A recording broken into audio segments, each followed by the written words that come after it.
महाराष्ट्रात आणि खास करून कोल्हापूर जिल्ह्यामध्ये बहुतेक सगळ्या साखर कारखान्यांनी या वर्षी तुटणाऱ्या ऊसाची पहिली उचल 3500 रुपयापेक्षा जास्त जाहीर केली आहे. चंदगड, आजरा, गडिंग्लज या 3 तालुक्यातील हे जे 5 कारखाने आहेत त्या 5 कारखान्यांचा अपवाद वगळता बाकीच्या सगळ्या साखर कारखान्यांनी 3500 पेक्षा जास्त उचल केले. कमीत कमी 3500 आहे आणि जास्तीत जास्त 3653 म्हणजे 3653 इतकी पहिली उचल जाहीर केली. हा जो बेल्ट आहे आजरा, चंदगड, गडिंग्लज हा कोल्हापूर जिल्ह्यातला हायर रिकव्हरी बेल्ट आहे. या परिसरामध्ये जिल्ह्यामध्ये आणि महाराष्ट्रामध्ये सगळ्यात जास्त रिकव्हरी असते. ऊसाची गुणवत्ता ही त्याच्यामध्ये असणाऱ्या साखरेच्या टक्केवारीवर अवलंबून असते, ज्याला रिकव्हरी म्हणतात. साधारणपणे 13 ते 13.5% रिकव्हरीचा ऊस या परिसरामध्ये आहे, कारण लाल माती आणि निचऱ्याची जमीन यामुळं रिकव्हरी चांगली लागते. 13.5% रिकव्हरी म्हणजे 1 टनापासून 130 किलो साखर तयार होते, 135 किलो साखर तयार होते. आणि आज साखर कारखान्यात जीएसटी वगळता 4000 रुपये क्विंटलनं साखर विकायला लागले. म्हणजे साधारणपणे त्याचे पैसे जवळपास झाले 5200 रुपये. म्हणजे 1 टनापासून 5200 रुपयाची निव्वळ साखर तयार होते. बाकीचं हा साखर कारखाना वीज निर्मिती करतो, त्याचबरोबर मोलॅसिसला चांगला भाव आहे. या सगळ्या गोष्टीचा जर विचार केला, अगदी प्राथमिक अवस्थेमध्ये कमीत कमी खर्च उत्पन्न दररोज 6500 पेक्षा जास्त एका टनापासून ते पैसे कमावतात. पूर्णी वाहतूक 1000 रुपये, जी काही भांडवली गुंतवणूक केली असते त्याच्यावर खेळत्या भांडवलावरचं व्याज 500 रुपये आणि उत्पादन खर्च 500 रुपये असा हिशेब केला तरी सुद्धा 2000 रुपयाच्या वर काही खर्च जात नाही. म्हणजे तो 1000 रुपये तोडणी वाहतूक, 1000 रुपये कन्व्हर्जन कॉस्ट आणि 500 रुपये कन्व्हर्जन कॉस्ट, आणखी 500 रुपये व्याज, म्हणजे 2000 रुपये झाले. आता साहेब तुम्ही 6500 मध्ये 2000 गेले तरी सुद्धा 4500 रुपये शिल्लक राहतात. आम्ही तरी फक्त 3600 रुपये मागतोय आणि तरी सुद्धा केवळ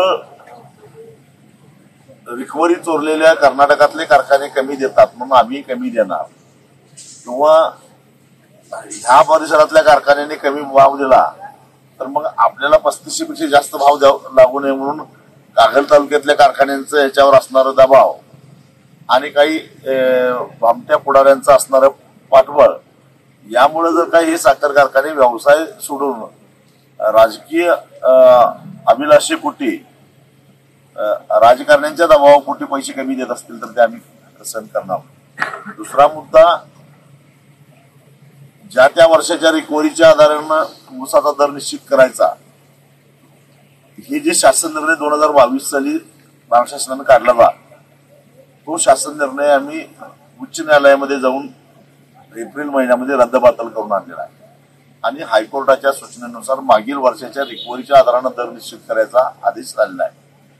त्याला या कारखान्यांना उच्च न्यायालयाच्या कोल्हापूर सर्किट बेंचकडे स्टे मागायचा प्रयत्न केला, परंतु त्यांनी कोर्टानं याचिका सुद्धा दाखल करून घेतली नाही, जिथल्या जागेवर डिसमिस करून टाकलेला आहे. आणि ते 5,75,00,000 रुपये हे 2022 आणि 2023 साली ज्यांनी कारखान्याला ऊस पुरवलाय त्यांची येणी आहे. तो मुद्दा आहे. साखर आयुक्तांनी सुनावणी पूर्ण करून त्यांना आता रेव्हेन्यू रिकव्हरी सर्टिफिकेट म्हणजे RRC अर्थात सरकारी थकबाकी असल्याचं प्रमाणपत्र लागू करायचं राहिलेलं आहे. म्हणजे सरकारनं निश्चित केलेला ऊसाचा दर जर का कारखान्याने दिला नाही तर ते सरकारचे थकबाकीदार असं समजून सरकार त्याच्यावर RRC लागू करत असतं आणि ती या कारखान्यावर लागू करावी ही आमची मागणी आहे. 2023 साली 2022ला गाळपाला गेलेल्या ऊसाचे अजून 50 रुपये द्यावेत अशा प्रकारचं आंदोलन आम्ही 10 तास पुणे बेंगलोर राष्ट्रीय महामार्ग रोखून केलेलं होतं त्यावेळी तत्कालीन महाराष्ट्राचे तत्कालीन मुख्यमंत्री एकनाथ शिंदे यांनी हस्तक्षेप करून मध्यस्थी केली होती. या कारखान्यानं आम्ही अजून 50 रुपये द्यायला तयार आहोत असं प्रतिज्ञापत्र जिल्हाधिकारी कोल्हापूर यांच्याकडे लिहून दिलेलं होतं. आणि ते 50 रुपयाप्रमाणे एकूण किती 3,32,00,000 रुपये या कारखान्याकडून येणं आहे. आणि इथल्या स्थानिक पुढाऱ्यांच्या मदतीनं हे शेतकऱ्यांचे हक्काचे असणारे जवळपास 5,75,00,000, 3,32,00,000, 9 कोटी रुपये ते बुडवायच्या नादाला आहे. आणि ते आम्ही बुडवून देणार नाही. आणि ह्या कारखान्याची रिकव्हरी उच्च दर्जाची आहे, कारण याला चांगला भाव होतो. हा खाजगी कारखाना आहे, हे काही साधू संत नाही, तिथं काही सेवाभाव म्हणून इथं आलेले नाहीत, पैसा कमवायला आलेले आहेत. पण ज्या शेतकऱ्याच्या काबाड कष्टातून ही संपत्ती तयार होते त्या शेतकऱ्याला सुद्धा त्याचा लाभ मिळाला पाहिजे. म्हणून आम्ही 36 रुपये पहिली उचल घेतल्याशिवाय मागं हटणार नाही, ही आमची ठाम भूमिका आहे. आता तुम्ही 5 पासून इथं बसलेला आहे, कोणी मॅनेजमेंटचे तुमच्याकडे आले तिथं फॅक्टरीचे? अजून काही त्यांनी संपर्क साधलेला नाही, पण कारखाना बंद आहे. कारखाना चालू ठेवायचा का नाही त्यांनी ठरवायचं आहे. उद्या सकाळी 9 वाजता कोल्हापूर जिल्ह्याच्या गावागावातून लोक येतील, आम्ही त्यांना यायचं आवाहन केलंय. कारण मुळात या आंदोलनाचं नावच आहे हल्लाबोल. त्यामुळे जाता आता इथल्या भ्रष्ट भामट्या पुढाऱ्यांच्या मदतीनं हा एक खाजगी कारखाना 9 कोटी रुपये शेतकऱ्यांचे बुडवत असेल. आणि हा कारखाना साधारणपणे वर्षाला किती टन 6 लाख टन ऊस गाळप करतो. तर 100 रुपयानं जवळपास 60 कोटी रुपये, 6 कोटी रुपये या वर्षाची सुद्धा, म्हणजे 3400 आणि 3500, 100 रुपयाचा जर वाढला तरी सुद्धा 6 कोटी रुपये होतात. म्हणजे 9 आणि 15 कोटी रुपये जाता आता खिशात घालायचे असा हा खाजगी कंपनीचा मालक प्रयत्न करायला आहे. त्याला इथल्या शेतकऱ्यांनी बळी पडू नये.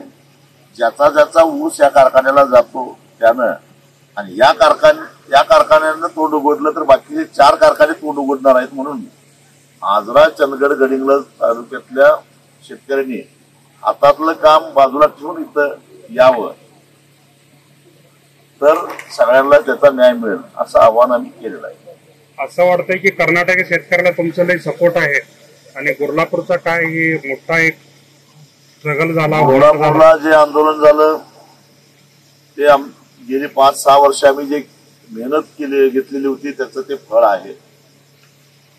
हुक्केरी असेल, गोरगाव असेल, सदलगा असेल, या भागातही माझ्या अनेक सभा झालेल्या आहेत. त्याचं प्रतिबिंब मुधोळच्या आंदोलनामध्ये उमटलं. आणि कर्नाटकातला शेतकरी आता जागा झालेला आहे. कर्नाटकामध्ये खरं तर ब्लॅक सॉइल जास्त आहे आणि काळ्या जमिनीमध्ये चोपण असल्यामुळे रिकव्हरी कमी असते. तरी सुद्धा त्या तिथल्या साखर कारखान्यांना जास्त भाव द्यावा लागला, रिकव्हरी कमी असून सुद्धा. आणि महाराष्ट्रामध्ये मात्र रिकव्हरी चांगली असून सुद्धा रिकव्हरी चोरणे, काटा मारणे हे सर्रास चालू आहे.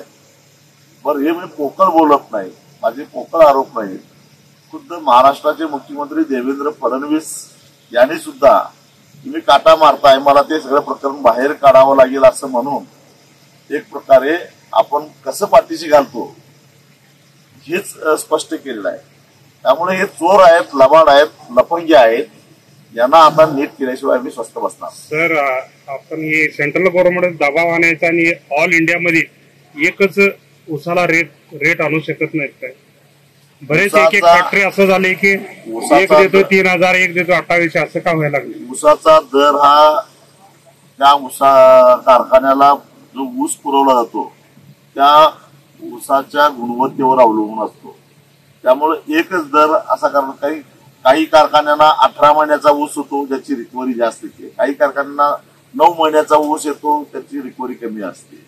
काही कारखान्यांच्या परिसरामध्ये जमीनच अशी असते की हायर रिकव्हरी खूप वेळ लागतो. काही कारखान्यांच्या परिसरामध्ये जमीनच अशी हलकी असते की तिचं रिकव्हरी कमी येतो. त्यामुळं ज्या पद्धतीनं दुधाला फॅट आणि SNFच्या आधारानं दुधाला भाव दिला जातो त्याच पद्धतीनं ऊसाला सुद्धा ज्या पद्धतीचा ऊस आहे, ज्या गुणवत्तेचा ऊस आहे, त्या पद्धतीनं ऊसाच्या दरामध्ये कमी जास्त होऊ शकतं, परंतु इतकाही फरक पडत नाही की 400 आणि 500 रुपये. त्यामुळं इथल्या कारखान्यांना सवय लागलेली आहे शेतकऱ्यांना लुटायची, हे शेतकऱ्यांनी समजून घेतलं. आता ह्या कारखान्यात कर्नाटक महाराष्ट्राचे शेतकरी आहेत आणि यांची सपोर्ट या फॅक्टरीच्या मालकांकडं नाही मिळाल तर पुढचं काय वाटचाल आहे आपलं? उद्या सकाळी 9 वाजता सगळ्यांना बोलवलेलं आहे. एका निर्णायक आंदोलनाला सुरुवात होईल.